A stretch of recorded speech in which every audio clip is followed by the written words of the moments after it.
Olá a todos os ouvintes. Nós somos acadêmicos do segundo semestre do curso de História da UFSC, UAB, Polo da cidade de Tubarão. Esse podcast é a avaliação final da disciplina de História da África, orientado pela professora Michele. Nós vamos falar um pouco sobre o pensador africano, o Wole Soyinka, a partir da obra O Pensamento Africano no Século XX, de José Rivair Macedo. Vamos iniciar com uma breve apresentação dos organizadores desse podcast. Eu sou a Caroline Machado Julião Calegari, tenho 33 anos, sou graduada em licenciatura em Pedagogia, especialista em gestão escolar e em práticas interdisciplinares na educação infantil e nos anos iniciais. Sou funcionária pública na área da educação há 15 anos, sendo que destes 2 anos como funcionária efetiva na rede municipal da cidade de Capivari de Baixo, localizada no sul de Santa Catarina.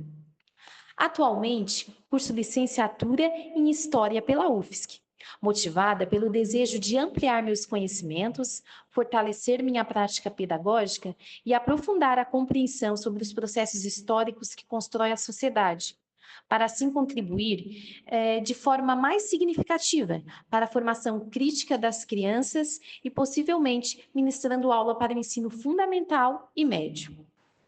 Meu nome é Juscelia Pacheco de Oliveira, eu tenho 49 anos, tenho um filho de 20 anos, sou graduada em Ciências Biológicas pela UFSC, sou graduanda em Artes, no sétimo semestre pela FURB-UNESCO e também graduanda do segundo semestre de História, também pela UFSC. Então, eu amo história, eu gosto muito de ler desde criança, é um hábito que eu tenho. Então esse curso ele vai fazer um grande diferencial, assim, na minha vida pessoal e também na minha vida profissional. Eu sou professora há 2 anos, atuo na educação há 2 anos. Hoje eu leciono artes para o Fundamental 1, numa escola da rede estadual. Eu sou o David de Souza Silvano, tenho 42 anos, sou casado, católico, apaixonado por futebol e por outros esportes, né? Adoro esportes.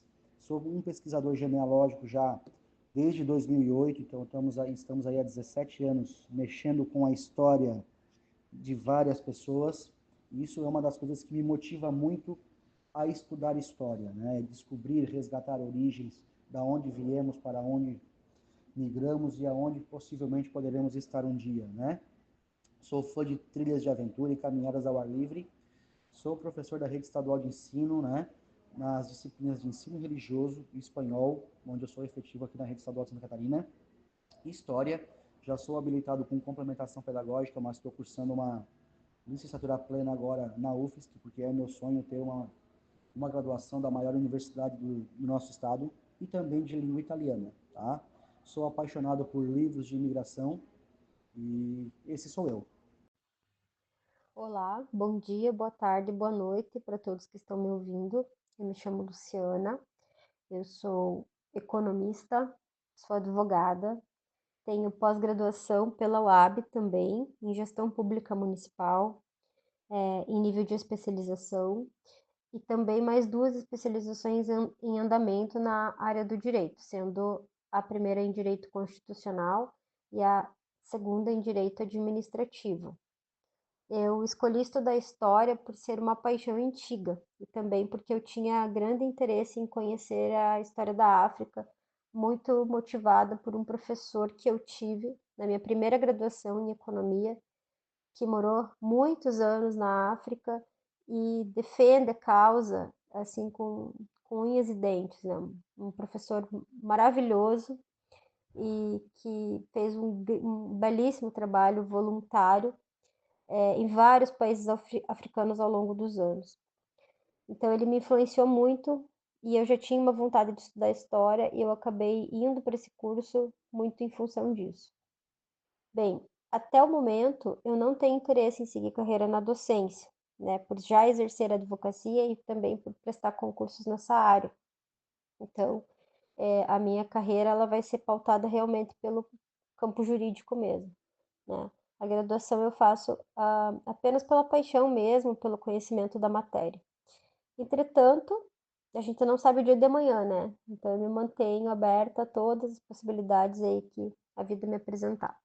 É isso. Obrigada. Olá, meu nome é Juan Gomes Guerreiro, tenho 19 anos, sou tubaronense, umbandista, trabalho como auxiliar de produção na empresa farmacêutica, sou apaixonado por história, apaixonado por políticas e movimentos populares. Atualmente sou pesquisador dentro da área de religião, mais precisamente no culto de Nação Cabinda, onde pretendo escrever e mostrar toda a sua história e seus fundamentos. Feitas as apresentações, vamos dar sequência, compartilhando informações a respeito do pensador Wole Soyinka, a fim de ampliar nossos conhecimentos. Uma breve biografia do autor, sua origem, formação e contexto histórico. O nosso grupo, escolheu falar sobre Wole Soyinka, um dramaturgo, romancista, poeta e ensaísta nigeriano em língua inglesa. Ele recebeu o Prêmio Nobel de Literatura de 1986 por numa ampla perspectiva cultural e com tons poéticos que moldam o drama da existência. Soyinka nasceu em uma família humilde de origem Yoruba, em Abeokuta, Nigéria. Ele fez o primário escolar em Abeokuta e o secundário no Government College, em Ibadan. Soyinka fez faculdade na University College entre 1952 e 1954 em Ibadan e na Universidade de Leeds entre 1954 e 1957, onde ele se formou com menção honrosa em literatura inglesa. Soyinka participou ativamente na história política da Nigéria. Em 1967, durante a Guerra Civil Nigeriana, ele foi preso pelo governo federal, foi mantido em confinamento solitário na prisão por suas tentativas de mediar a paz entre os partidos em guerra. Na prisão, ele escreveu poemas que mais tarde viriam a ser publicados, em uma coleção sob o título de Poems from Prison. Soyinka foi liberado 22 meses mais tarde, após haver se formado uma conscientização internacional sobre a sua situação. Mais tarde, ele recontou a sua experiência no confinamento em um livro, The Man Did, Prison Notes. Soyinka criticou abertamente as administrações da Nigéria e de tiranias políticas mundo afora. Inclusive, fez denúncias contra o regime de Mugabe de Zimbábue. Muitos de seus escritos tratam do que ele chama de The Oppressive Boot and the Relevance of the Color of the Foot That Wears It, ou seja, parafraseando, o coturno opressivo e a irrelevância da cor do pé que a calça. Essas formas de pensar e de se expressar causaram grande risco de morte ao autor, especialmente durante o governo do ditador nigeriano Sani Abacha, entre 1993 e 1998. Durante a ditadura do general Abacha, Soyinka se retirou de seu país de origem em exílio voluntário, passando a maioria desse tempo nos Estados Unidos, onde lecionou na Universidade de Emory, na cidade de Atlanta. Suas principais ideias e conceitos. Suas principais ideias e conceitos se estruturam em torno de uma oposição ferrenha ao movimento da negritude e na construção de um complexo metafísico baseado na mitologia Yoruba. O autor é bastante crítico ao movimento da negritude, particularmente a vertente filosófica de Leopold Sédar Senghor. Ele considerava a imagem da África postulada pela negritude como ingênua e estática. Soyinka acreditava que a alma negra era demasiado passiva e associava essa passividade a uma atitude apaziguadora com o colonialismo francês e com a influência do cristianismo. Em contraste com o que criticava, Soyinka idealizava um mundo africano baseado na mitologia Yoruba, mas interpretado sob uma lente dinâmica e mítica, mais tupoísta. Ele adota a cosmologia Yoruba dos três reinos como realidades dinâmicas e circulares: o mundo dos vivos, o mundo dos ancestrais e o mundo dos que ainda não nasceram. Para o autor, essas figuras míticas simbolizam a ação, o confronto e a criatividade, culminando numa visão de identidade ativa para o povo africano, que absorve ativamente experiências externas, convertendo-as em outra peça da armadura social em sua luta por existência, e entram na tradição da tribo. Como o autor pensa a resistência africana? A resistência africana, na visão do autor, é concebida de uma forma dinâmica e bastante enraizada na mitologia iorubá. De acordo com o autor, a essência da resistência é marcada pela ação e agência ativa do africano em oposição à passividade essencialista, atribuída à negritude. Para ele, o mundo africano não é ingênuo ou estático, mas sim dinâmico. O eixo central para a compreensão da resistência reside no arquetipo de Ogum, o orixá ioruba do ferro, da guerra e da criatividade, associado à criação e à destruição. Ogum é o orixá fundador da obra do autor e também o principal símbolo da identidade africana em sua teoria. A escolha de Ogum enfatiza um espírito ativo de rebelião e revolução. Ao contrário da visão passiva da negritude, a teoria de Soyinka confere um caráter dinâmico ao seu mundo africano. Na visão do autor, Ogum é uma divindade que transpôs o abismo entre o mundo dos deuses e o mundo dos homens. Esse abismo é chamado por Soyinka de quarto estágio. A resistência no contexto humano é vista como um ato de transposição desse abismo por meio da ação ritual que envolve a dança, a música, a representação, a poesia e o sacrifício. Além da figura deste orixá, há também a figura de Atundá, que é vista por Soyinka como o arquetipo do revolucionário que separou o monoteísmo e inaugurou a pluralidade de crenças.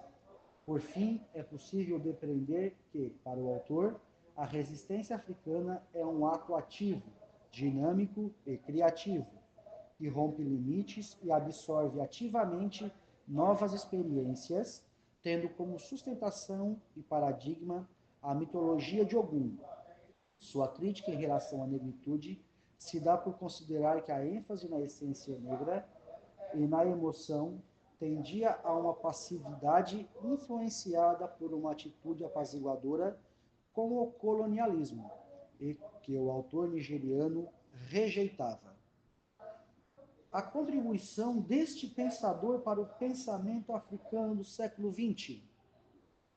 O cerne de sua teoria reside na mitologia ioruba, com o orixá Ogum como paradigma central, simbolizando o espírito de rebelião e a multiplicidade e a capacidade de transpor o quarto estágio.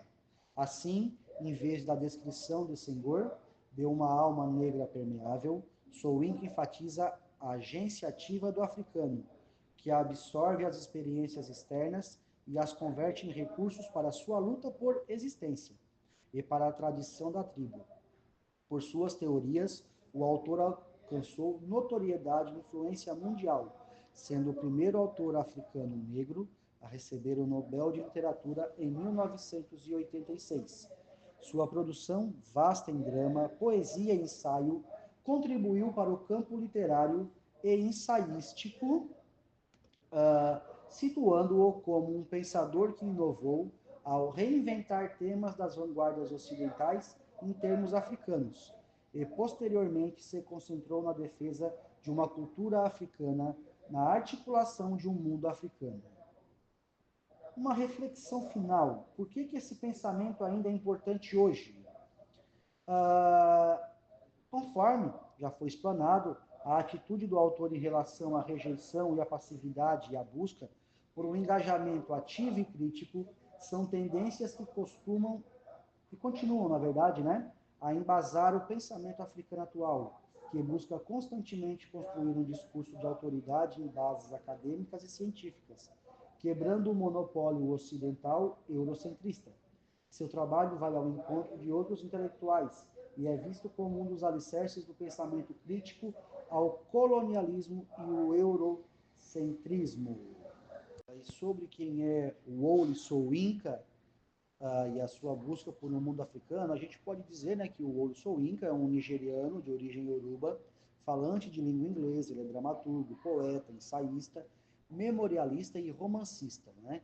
Ele foi o primeiro autor africano a receber o primeiro autor africano negro, né, a receber o Prêmio Nobel de Literatura em 1986, né, quase 40 anos. Além do seu sucesso intelectual também, ele ficou famoso por seu ativismo político. Ele era declaradamente negritudinista, de forma anedótica, né? Ele tinha um dito famoso que dizia, né, um tigre não sai por aí proclamando sua tigritude, mas só ataca. Então, nós somos o que somos. O movimento negritude, ou doutrina negritude, ela busca reformular uma nova identidade social, cultural e racial do negro. Ela tem uma visão mais francófona, ou seja, de países, né, de colonialismo francês, né, de cultura, colonialismo francês. Esse movimento, o negritude, ele tem dois pontos distintos, né? Por um lado, ele é um fenômeno histórico, é um movimento cultural. Por outro lado, ele é uma ideia filosófica. O primeiro entendimento é um apanhado de diversas reações contra o domínio ocidental e os seus impactos sobre o mundo africano. O segundo passa pela busca da identificação, né, a predicação ou a valorização da essência negra.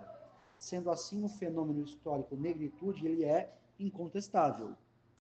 O fenômeno negritude, ele postula a lembrança de histórias não distantes, né, que reportavam os negros como seres isolados do resto da humanidade. Muitos livros e estudos antropológicos, biométricos, etnológicos e psicológicos já eram conhecidos pelo mundo, de forma que o movimento da negritude tornou, né, essas informações reais e sistemáticas por meio de mãos e vozes negras. O grande feito do movimento negritude é que o fenômeno, a doutrina negritude, ela desmascarou, né, se assim podemos dizer, uma versão que estereotipava os negros com hábitos subhumanos.